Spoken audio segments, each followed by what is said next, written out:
Yes, the second one is linguistic verbal intelligence. So the people who are good at linguistic verbal intelligence, they possess a very good ability to of reading, hearing, debating, writing as well. So the people who use words well, both when writing and speaking. So these individuals are typically very good at writing stories, memorizing information, and reading. So the career for them will be writer, journalist, lawyer, teachers, etc.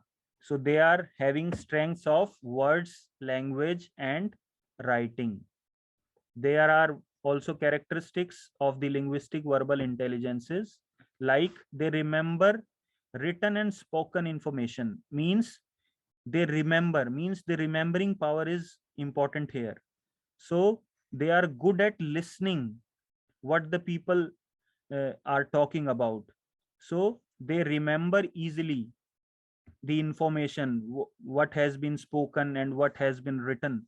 So they are very good at. So they also enjoy reading and writing. They also debate or give persuasive speeches.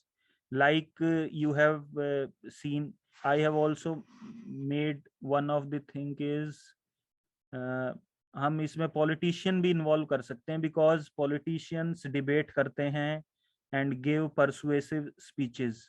They can also give persuasive speeches. So one of the career option is politicians also.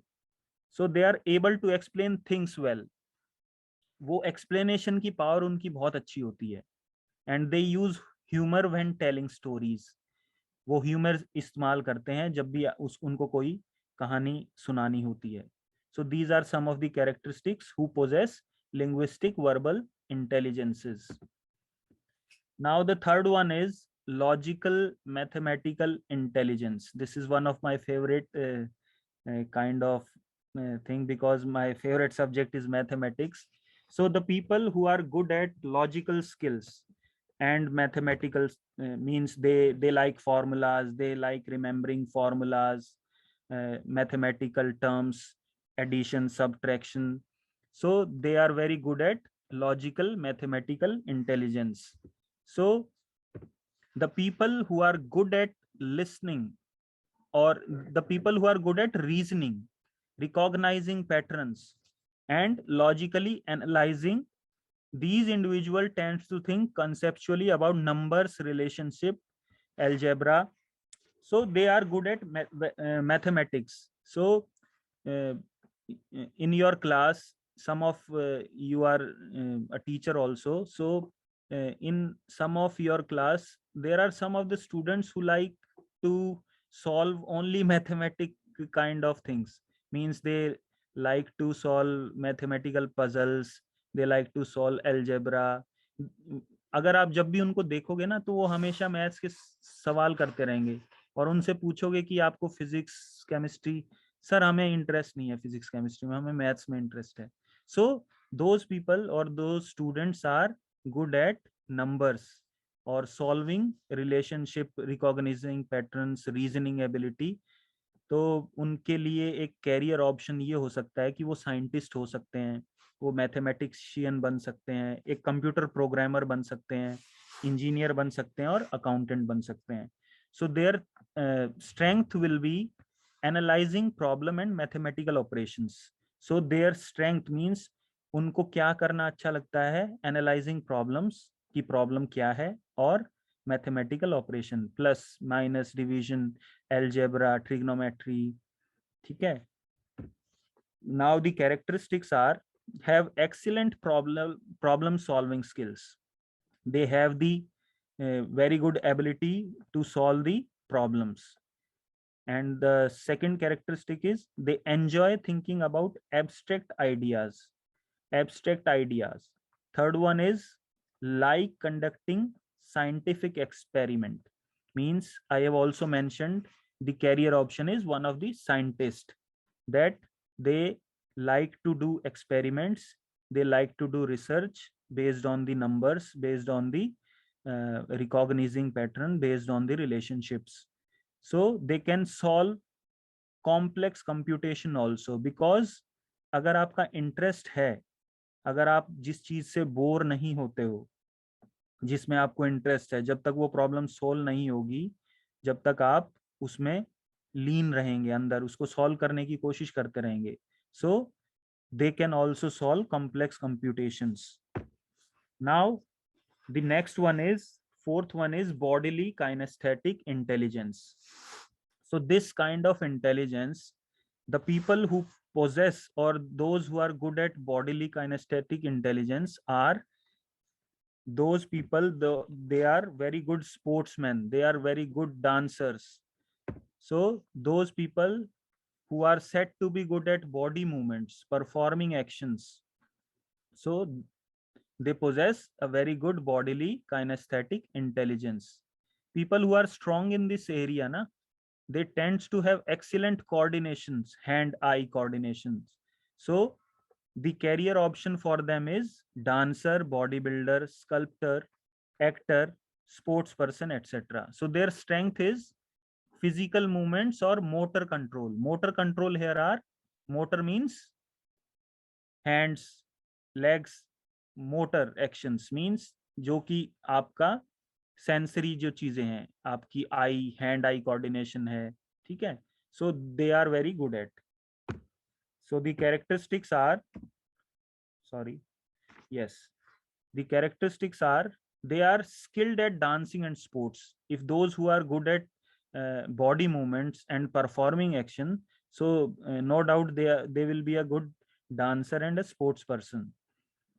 The second one is enjoy creating things with his or her hands. Means they are sculpture also, they can be sculptures also, that they create the things with their own hands, means what they think, and their hand eye coordination are so well, means what they are thinking, they can transfer the output with their hand easily. So जो वो सोच रहे हैं उसी को वो एक प्रारूप अपने हाथ से दे सकते हैं, मतलब एक मूर्तिकार जो है वो इसी तरह से मूर्तिकार बन सकते हैं. So they are very creative also. The third one is have excellent physical coordination. Means physical coordination means their mind and body, they relate with each other, means what the mind thinks, the body will respond accordingly. Now the last one is they remember by doing rather than hearing or seeing, means they like to do physical activities more. So rather than hearing or seeing, means their intellectual, means their reading ability are very less, but they are doing, means they are more into doing things rather than hearing or seeing. So जो इस तरह से होते हैं, so they are very, they are possessing bodily kinesthetic intelligence. Now the next thing is, next intelligence is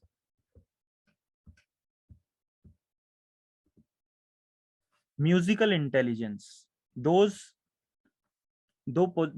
people who possess musical intelligence, they are good at composing music, they like to listen music, so they thinks, they they mm, they they like rhymings, they like rhyming patterns. So the people who have strong musical intelligence are good at thinking in pattern, rhythms and sounds. They have a strong appreciation for music. उनको music बहुत अच्छा लगता है, उनको गाने बनाने बहुत अच्छे लगते हैं, ठीक है, कंपोजिशन बहुत अच्छी लगती है, परफॉर्मेंस करना अच्छा लगता है, किसी को गिटार बनाना बजाना अच्छा लगता है. सो दे थिंक्स, उनके दिमाग में रिदम म्यूजिक के प्रति जो है वो ज्यादा होता है, उनका इंटरेस्ट उसी चीज में होता है. So the career option for them will be, they will be musician, composer, singer, music teacher, etc. So their strength are rhythm and music. And the characteristics are they enjoy singing and playing musical instruments. Means they like to sing, they like to play music instruments like tabla, flute, etc. Now the second characteristic is they recognize musical patterns and tones easily. Means what kind of musical patterns, like classical, semi classical, western music, so they recognize them very well. According, when the tunes they hear na, they can recognize that what kind of music is this. So they like music, so they can recognize musical patterns and tone easily. Now they remember songs and melodies. तो बहुत से students हैं जिनको गाने बहुत अच्छे लगते हैं. कई लोग हम लोग अंताक्षरी खेलते थे अपने टाइम में, तो अ, हमारे कई ऐसे फ्रेंड्स थे जिनको इतने गाने याद थे, वो हम उनसे कभी जीत ही नहीं पाए अंताक्षरी में. So they are very good in remembering songs and melodies.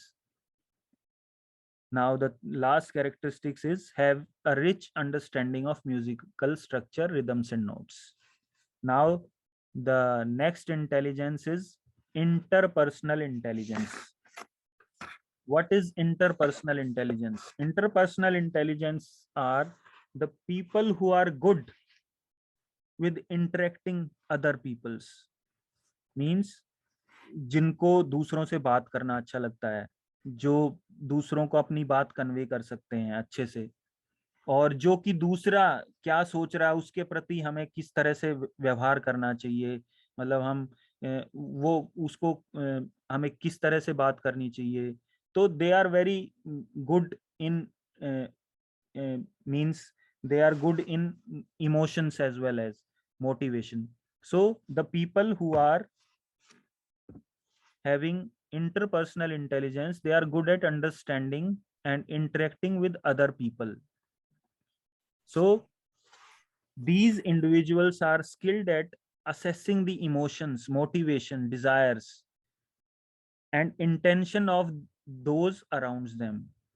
आपने पॉलिटिशियंस देखे होंगे बहुत से, उनको पता रहता है कि इस राज्य में मुझे चुनाव लड़ना है, तो मुझे उस राज्य के, उस क्षेत्र के लोगों का दिल जीतना पड़ेगा, क्योंकि लास्ट में क्या ही है, किसके हाथ में है, लास्ट में जनता जनार्दन होती है, तो उनका वोट चाहिए, तो उनका दिल जीतना पड़ेगा. तो उनको उन लोगों को अंडरस्टैंड करना पड़ेगा कि उनकी समस्याएं क्या है, उनको उनके साथ बात करना पड़ेगा. उनकी समस्याएं कैसे पता लगेगी? उनसे बात करके.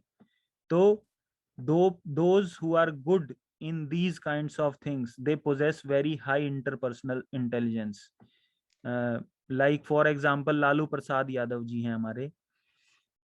So the strengths are understanding and relation with the other people, and the characteristics are communicate well verbally. They are very they are skilled at non-verbal communication. They see situations from different perspective. They create positive relationship with others. They resolve conflicts in group settings. So means overall they have a very good interaction with the other people. Now the next one is intrapersonal intelligence. So intrapersonal means they are the people or the individual who are strong in intrapersonal intelligence are good at being aware of their own emotional states. Means जो कि अपने ही आप को बहुत अच्छे से जानते हैं. So they can be writer, philosopher, theorist and scientist. So their main strength is they are very good at introspections. So introspection and self reflection. Self reflection का मतलब होता है कि आत्मचिंतनशील. So they are very good at. So their characteristics are analyze their strength and weaknesses well. They enjoy analyzing theory and ideas, have excellent self-awareness, understand the basis for his or her own motivation and feelings. So next one is, the last one is naturalistic intelligence. ये ये सबसे newest intelligence है, last one. इसमें those who possess or those who find themselves more connected with the nature. So बहुत से लोग हैं जिनको पहाड़ों में पसंद है जाना. those who like to travel, those who like mountaineering. So they possess very high kind of naturalistic intelligence. So according to Gardner, individuals who are high in type of intelligences are more in tune with nature. Means they can be biologist, they can be conservationist, farmers, gardener, etc. The strengths are finding patterns and relationship to nature. Now the characteristics are they are interested in subjects like botany, biology, and geology because they find more connected with the nature. They like what the nature tells us about. So they categorize and catalog information easily. They also enjoy camping, gardening, and outdoor activities. They dislike learning unfamiliar topic that have no connection to nature. Means they don't like accept what the nature tells us about. So now the second one is the deep learning. Deep learning is a kind of artificial intelligence and the machine learning. So the concept of deep learning, where this deep learning comes into play. The deep learning actually is the combination of machine learning as well as artificial learning. It is a kind of subset of artificial intelligence and machine learning. Actually जब science experiment कर रही थी तो we like to generate a kind of computer programming.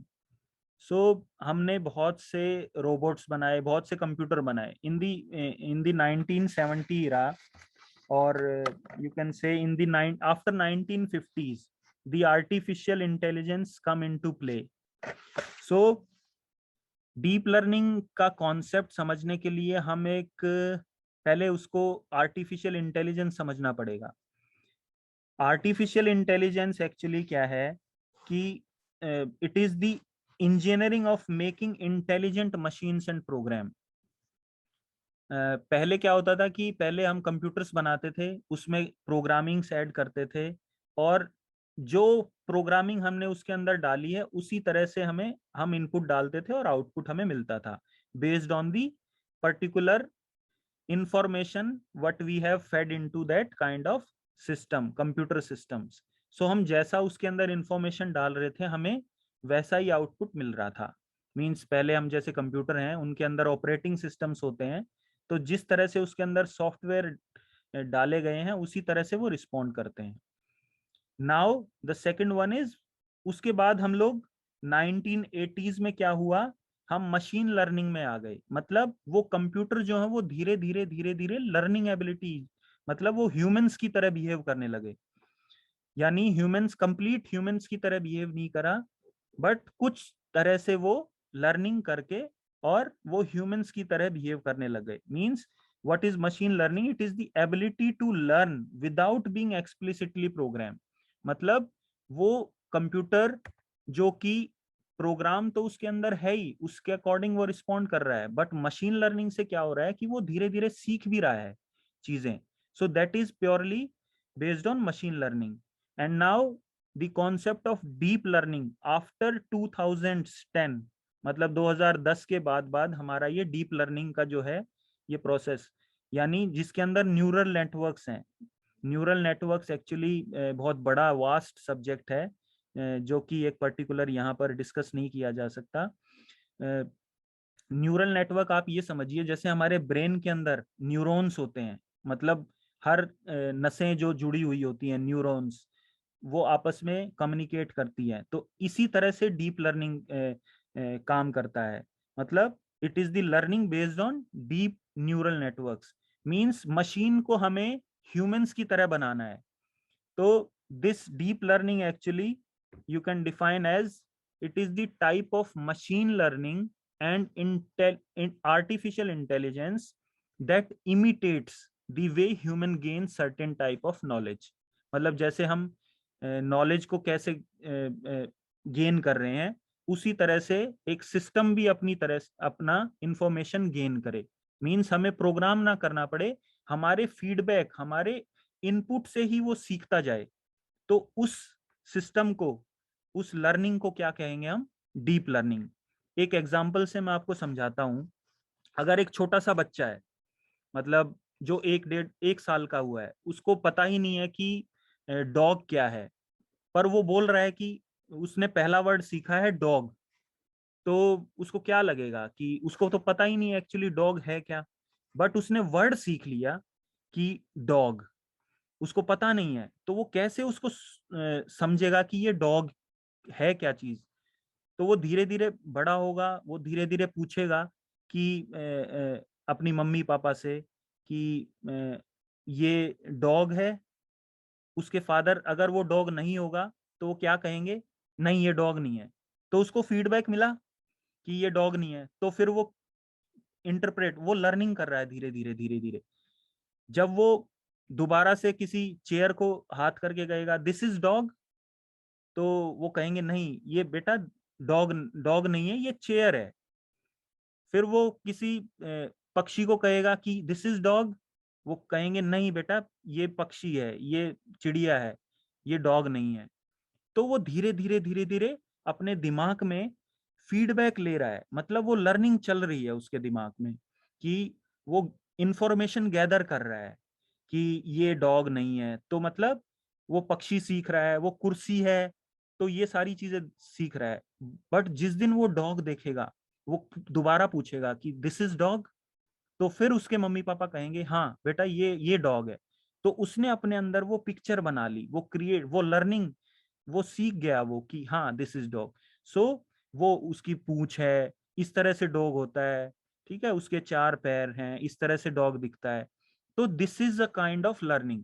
Means human जो being है वो इसी तरह से सीखता है। हम सीधे ही बड़े नहीं हुए, हम धीरे धीरे धीरे धीरे हमारी लर्निंग हुई है।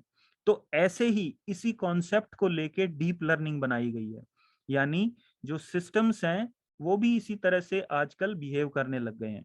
But it is a kind of, you can say कि ह्यूमंस का कोई जगह नहीं ले सकता। ह्यूमंस, ये जो डीप लर्निंग है, ये आर्टिफिशियल जो इंटेलिजेंस है, ये ह्यूमंस का एग्जैक्टली रूप नहीं ले सकता, बिकॉज ह्यूमंस की टेंडेंसी बहुत ही हाई है। ह्यूमन जो कर सकता है वो एक मशीन नहीं कर सकती। सो they have emotions, they have ethics also. Humans have ethics, they have a morality towards uh, the towards our country, towards our society. But the machines doesn't have ethics, they doesn't possess morality until unless we fed some information inside that machine. So deep learning आप ये समझिए कि एक तरीका है machine को humans की तरह सिखाने का, मतलब उनको लर्निंग इस तरह से कराई जाए जैसे कि ह्यूमन अपनी लर्निंग करता है, अपनी नॉलेज करता है। सो yes, I have picturized these 3 kind of learning. One is artificial intelligence learning, machine learning, and deep learning. So artificial intelligence started in during 1950s to 1980s. After that, machine learning 1980s से 2010 के आसपास machine learnings का बहुत ही चलन रहा। उसके बाद हम जो आजकल है वो डीप लर्निंग कॉन्सेप्ट है। मतलब इंफॉर्मेशन इतना हो गया कि हमें न्यूरल नेटवर्क्स की हेल्प से इंफॉर्मेशन गैदर करना पड़ा। सो that is your deep learning. Means in this deep learning we have lot of information. So now there are some of the applications of deep learning. So आपने देखा होगा कि जैसे आप कोई भी फ्लिपकार्ट की ऐप खोलते हैं, आपने कोई प्रोडक्ट सर्च किया और फिर आप उसको बंद कर देते। जैसे मान लो मैंने मोबाइल देखना शुरू किया, एप्पल का कोई मोबाइल है या कोई भी एक मोबाइल डिवाइस मैंने फ्लिपकार्ट पे सर्च किया, और फिर मैंने देख के 10-12 प्रोडक्ट देखे और फिर मैंने उसको बंद कर दिया, और फिर मैं यूट्यूब या कुछ और एप्लीकेशन में चला रहा हूँ, तो मैं देख रहा हूँ कि उसके नीचे ऐड भी मोबाइल की आ रही है। तो वो इसीलिए पॉसिबल है क्योंकि ये डीप लर्निंग कॉन्सेप्ट है। Means machines know our test.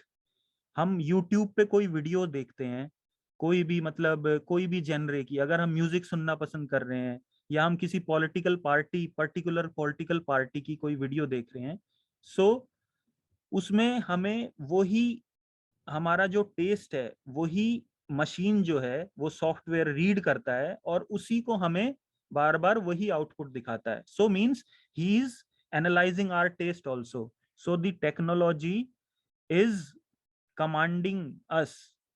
So this is the concept of deep learning. So there are lot of applications like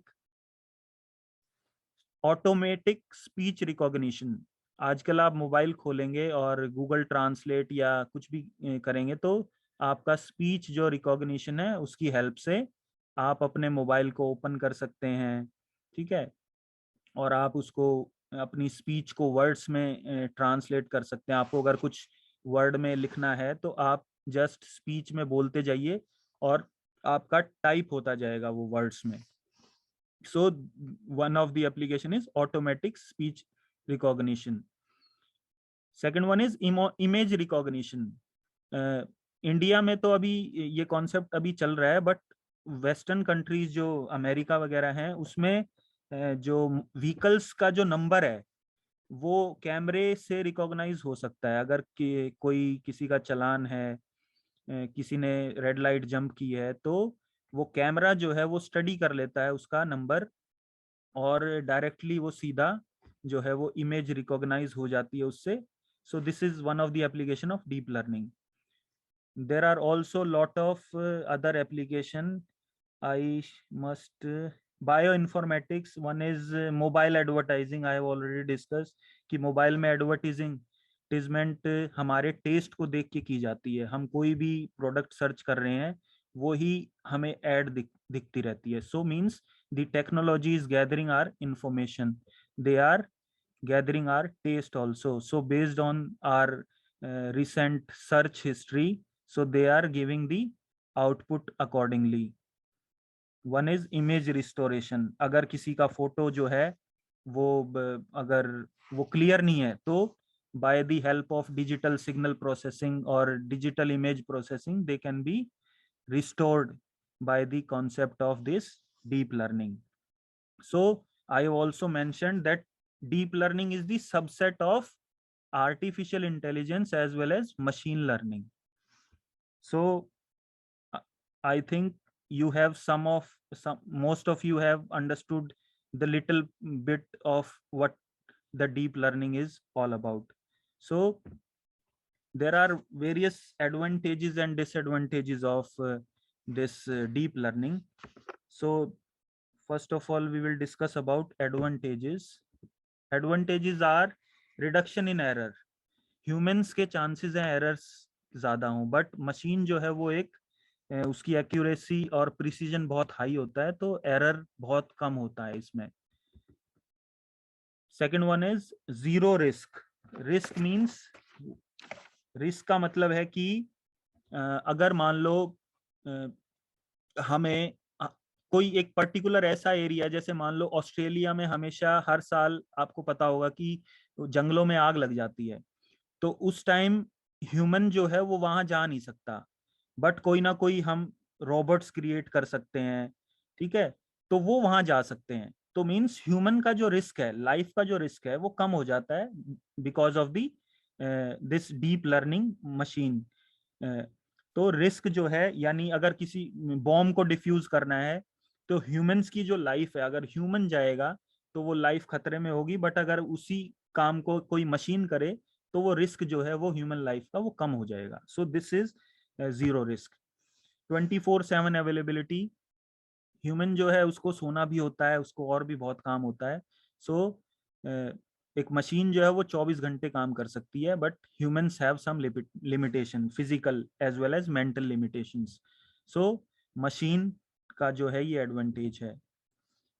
fourth one is digital assistance. Digital assistance means आपने देखा होगा कि आजकल कोई भी जैसे policy बाजार है या कोई भी आप उसमें सर्च करते हो ना, कोई भी आपको पॉलिसी लेना है, तो आपके साथ में जैसे आप वेबसाइट को ओपन करेंगे आपके साथ में एक चैट बॉक्स ओपन अप हो जाएगा उसके साथ साथ.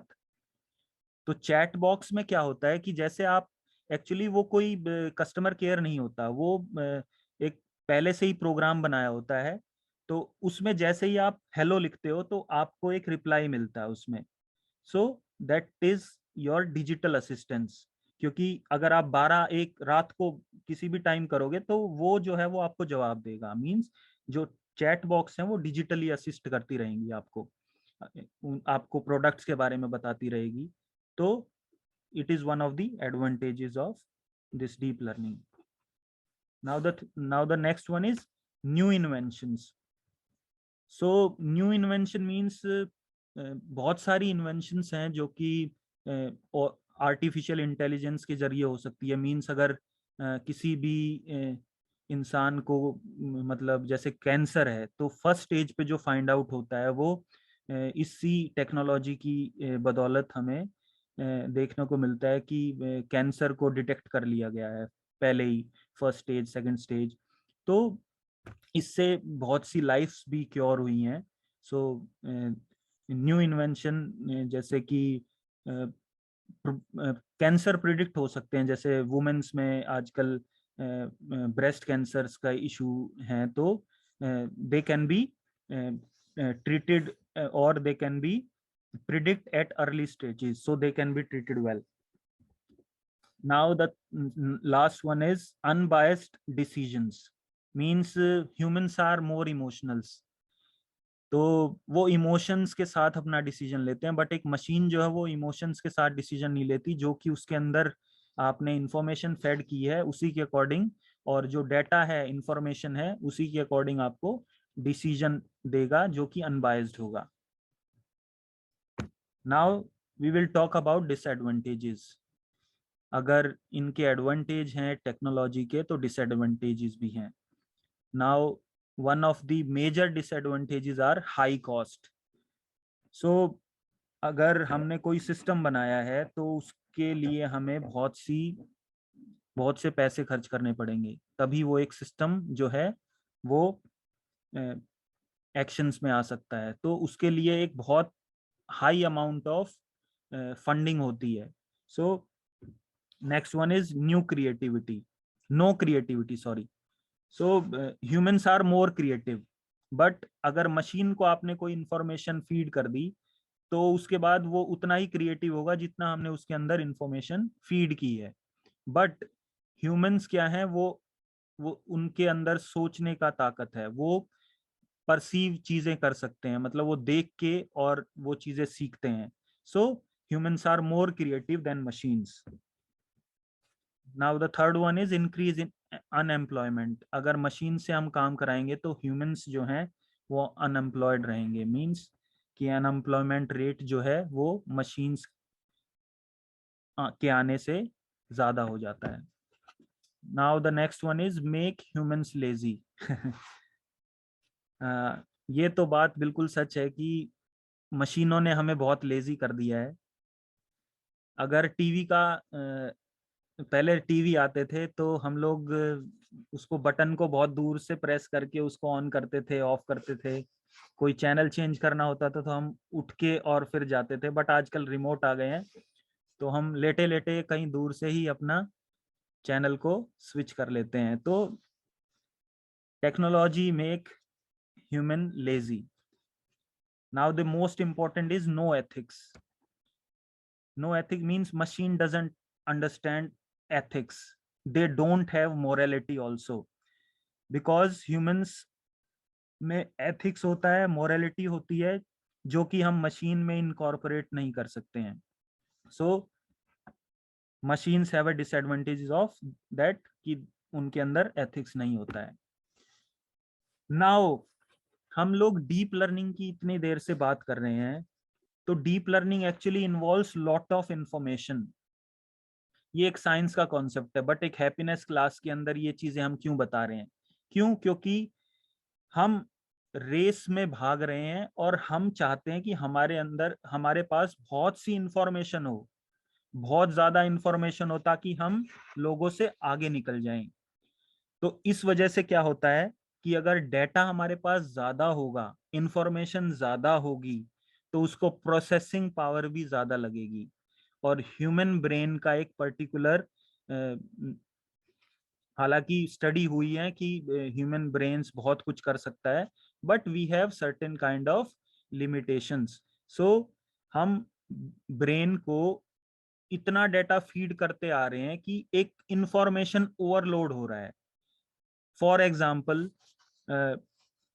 अगर हम किसी मार्केट में जाके और हमें कुछ सामान खरीदना है, या कोई कपड़ा खरीदना है, कोई ड्रेस खरीदनी है, तो एक बहुत बड़े मॉल में चले गए, और उस मॉल के अंदर बहुत सी वैरायटीज हैं, बहुत वैरायटी हैं साड़ियों की। आपको मान लो साड़ी लेना है या मुझे ड्रेस लेनी है पर्टिकुलर, तो उसमें बहुत सी ड्रेसेस हैं, बहुत variety, very large variety of clothings are available there. So मैं कंफ्यूज हो जाऊंगा। मेरे पास अगर लिमिटेड चीजें हैं देखने को, तो मैं बहुत जल्दी अपना डिसीजन मेकअप कर लूंगा, बट मेरे पास बहुत सी चीजें हैं, तो मुझे प्रोसेसिंग में टाइम लगेगा, और मैं डिसीजन शायद हो सकता है कि मैं पजल हो जाऊं। मैं किसी दूसरे से पूछी, यार ये ठीक लग रहा है मेरे पे, तो मैं खुद अपना डिसीजन नहीं ले पा रहा, because there is overload of information. So ज्यादा इंफॉर्मेशन होगी, प्रोसेसिंग में टाइम लगेगा। प्रोसेसिंग में टाइम लगेगा तो हो सकता है कि आप अच्छा डिसीजन नहीं ले सकते। कई बार क्या होता है, बहुत सी कंपनीज, मल्टीनेशनल, आप में से बहुत से लोग कंपनीज में काम करते हो, तो उसमें क्या होता है कि आपको अपने आप को सबसे ऊपर दिखाना होता है कि भाई मैं सबसे, रेस में सबसे आगे भाग रहा हूँ। तो उस टाइम क्या होता है कि आप बहुत सी इंफॉर्मेशन, बहुत ज्यादा डेटा गैदर कर लेते हैं, तो उसको प्रोसेसिंग करने में आपको बहुत टाइम लगता है, और वो प्रोसेस करने में आपको मतलब जो डेटा इंफॉर्मेशन जो आपको चाहिए है, वो कम निकल के आती है, तो यानी आप डिसीजन लेने में बहुत टाइम लगा देते हो। ठीक है। सो this is generally overload of information. तो ये अगर इंफॉर्मेशन ओवरलोडिंग होगी, तो इसका मतलब हमारा स्ट्रेस बढ़ेगा। अगर स्ट्रेस बढ़ेगा तो हम एंजॉय नहीं कर पाएंगे। सो हमें अपनी इंफॉर्मेशन उतना ही रखना है जितना कि हम अपनी लाइफ को एंजॉय कर पाए। ठीक है। ओवरलोडिंग और ऑफ इंफॉर्मेशन, हमें उतनी ही इंफॉर्मेशन गैदर कर सकते हैं कि जो कि जिससे हम प्रोसेस अच्छे से कर पाए। ठीक है। ज्यादा इंफॉर्मेशन होगी तो प्रोसेसिंग बहुत ज्यादा लगेगी, तो स्ट्रेस बढ़ेगा। स्ट्रेस बढ़ेगा तो हम अनहैप्पी रहेंगे। ठीक है। So this overload of information cause confusion. Confusion तो होगी होगी, और कंफ्यूजन में हम कोई डिसीजन नहीं ले सकते। So that is why information overloading is creates confusion. So overload of information cause stress in life. Overload of information does not only impact the way we process information, but also have a negative impact on the way other perceive us. यानी अगर हम company में काम कर रहे हैं, तो हमारे पास अगर बहुत इंफॉर्मेशन होगी, ओवरलोडिंग ऑफ इंफॉर्मेशन, तो जो लोग हमें देख रहे हैं वो भी हमारे बारे में एक नेगेटिव इम्पैक्ट बना लेंगे कि ये काम अच्छे से नहीं कर पा रहा। क्यों? क्योंकि हमारे पास इंफॉर्मेशन का ओवरलोड है। So we only need a particular kind of information, जो कि एक समरी काइंड ऑफ थिंग हो। मतलब बहुत ज्यादा, हमें ज्यादा डाटा होगा तो हम उसमें से चीजें निकालनी पड़ेगी ना हमें, तो चीजें निकालनी पड़ेगी तो हमें टाइम ज्यादा लगेगा, तो स्ट्रेस बढ़ेगा। इसलिए तो हमें अपना जो इंफॉर्मेशन है वो लिमिटेड रखना है। Now the technology have a very technology is advancing, but our health deteriorates. Means technology तो इम्प्रूव कर रही है, हमारी लाइफ को इम्प्रूव भी कर रही है, बट हमारी हेल्थ जो है उससे, वो हेल्थ पे इम्पैक्ट बहुत पड़ रहा है इस चीज का, टेक्नोलॉजी का। फॉर एग्जाम्पल, मैं कई बार सोचता हूँ कि पहले जब मोबाइल फोन होते थे, तो उसमें हम लोग नंबर वगैरह जनरली स्टोर नहीं किया करते थे, तो हमें मोस्टली नंबर्स याद रहते थे। मतलब मैं अपना बताता हूँ कि मुझे तकरीबन 40-45 नंबर याद होते थे जबकि मैंने स्टार्टिंग में अपना फोन लिया। बट धीरे धीरे टेक्नोलॉजी बढ़ी, और हम लोग नंबरों को नाम से सेव करने लग गए। आज ऐसा टाइम आ गया कि हमें अपने फैमिली मेंबर्स के नंबर याद नहीं है, जब भी हम मान लो अगर हमारा फोन इधर से उधर कहीं खो जाता है तो हम ऐसे अपाहिज सा महसूस करते हैं कि हमारे हाथ से पता नहीं क्या क्या छिन गया। मतलब हम तो बस ये लगा लो कि अनाथ हो गए इसके बिना।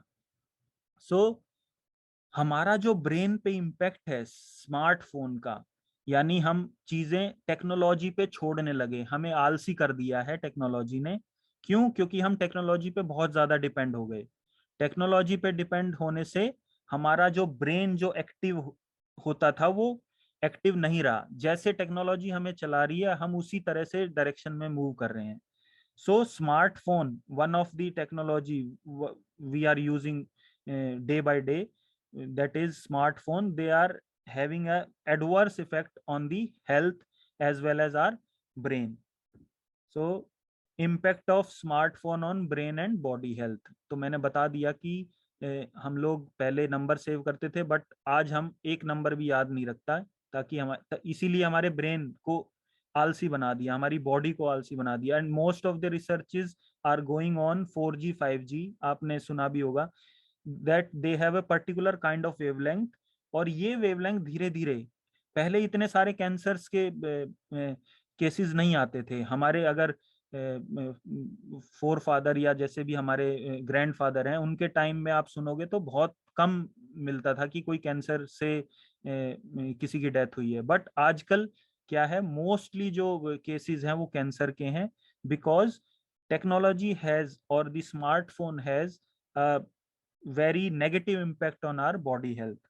सो टेक्नोलॉजी तो इम्प्रूव हो रही है बट हमें हमारी हेल्थ जो है वो डिटोरिएट हो रही है। इसीलिए हमें उतना ही टेक्नोलॉजी को यूज करें कि हम ना तो आलसी रहें और हमारी बॉडी भी ठीक रहे। So next thing is concept of wellbeing. Wellbeing generally हम समझते हैं कि हम स्वस्थ रहें और हमारे को कोई टेंशन ना हो, तो इसी को हम लोग वेलबींग से जोड़ते हैं। Means wellbeing is just the absence of disease और इलनेस, बट एक्चुअली ये वेलबींग ऐसा नहीं है।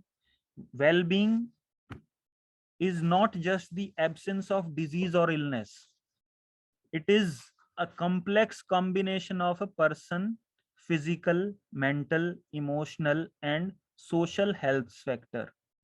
मतलब कि फिजिकली भी, मेंटली भी, इमोशनली भी और हेल्थ के प्रोस्पेक्ट से सोशल हेल्थ फैक्टर, उनका कॉम्बिनेशन ही हमें वेलबींग बनाता है। Means in short I can say wellbeing is the addition or it is the happiness as well as life satisfaction।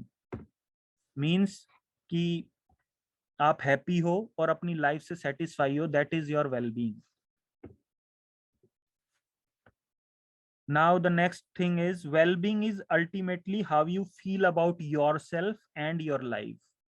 आप अपने बारे में कैसा फील करते हैं, अपनी लाइफ के बारे में कैसा फील करते हैं, दैट इज योर वेलबींग। ठीक है।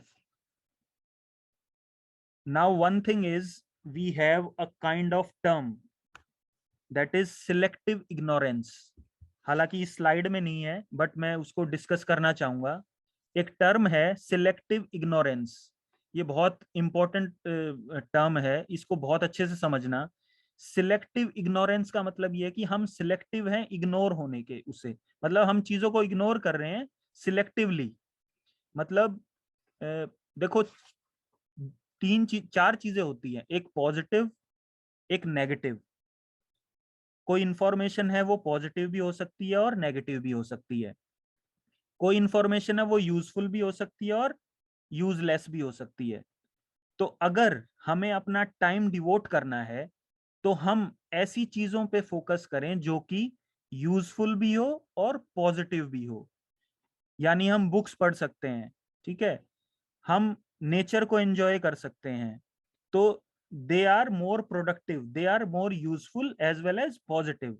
बट अगर हम चीजें तो पॉजिटिव हैं बट वो यूजलेस हैं, मींस कि जैसे सोशल मीडिया है या कोई वायरल वीडियोस हैं, हम उस पर बहुत ज्यादा टाइम डिवोट करते हैं but they are useless, but they are positive, means आप उसको लगेगा कि हाँ यार ये जो वीडियो है ये हमें पॉजिटिव तो लग रही है बट यूजलेस है, आपके लिए यूजलेस है, और हम उसी में अपना टाइम डिवोट कर रहे हैं बहुत ज्यादा। तो हमें उसी चीज में डिवोट करना चाहिए, मीन्स चीजें हमें इग्नोर करनी चाहिए selectively. So the concept of selective ignorance is very important now days. तो हमें पता होना चाहिए कि कोई न्यूज है, वर्ल्ड की न्यूज है, ठीक है, वो हमारे किसी काम के नहीं है, तो हम उसको इग्नोर कर सकते हैं। कुछ चीजें होती हैं जो कि हमारे लिए नेगेटिव होती है बट हमारे लिए यूजफुल होती हैं। मतलब कुछ न्यूज ऐसी होती हैं कि जो हमारे हमारे ऊपर नेगेटिव इम्पैक्ट करती हैं, बट हम अगर उसको ध्यान में रखें तो हमारे लिए वो यूजफुल हो सकती हैं। मतलब अगर हमें प्रिकॉशनरी कोई चीजें दिखा रहे हैं, जैसे कि मतलब कोई वीडियो है और वो है वर्ल्ड की न्यूज है और वो हमारे से डायरेक्टली कनेक्टेड है, तो बट वो नेगेटिव न्यूज है, मींस जैसे कोरोना है, कोरोना अभी फॉरेन कंट्रीज में आया, वेस्टर्न कंट्रीज में आया, तो हम हमारे लिए वो नेगेटिव थी बट हम उससे सचेत हुए ना, they are useful for us, that information is useful, so we are accepting that kind of things but we are ignoring selectively. So selective ignorance, the term is very important. So हमें selective होना चाहिए information gather करने के लिए, नहीं तो हमारे पास overloading of information होगी जिससे हमारा स्ट्रेस बढ़ेगा और हम लोग डिसीजन नहीं ले पाएंगे, हम लोग हमेशा दुखी रहेंगे। So I must end this session, if you have any query so just ask the question.